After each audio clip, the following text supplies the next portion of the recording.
Minnesota wings.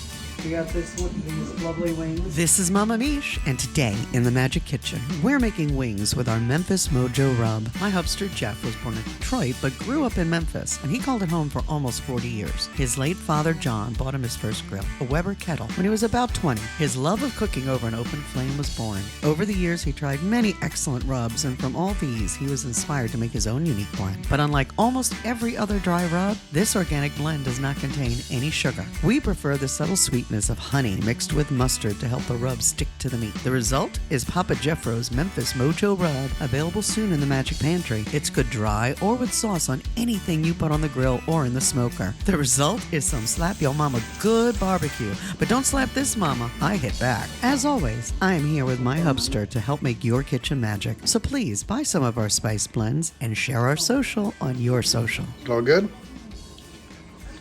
It's terrible. None of you should eat this. I'll take care of it. Yum. Cheers.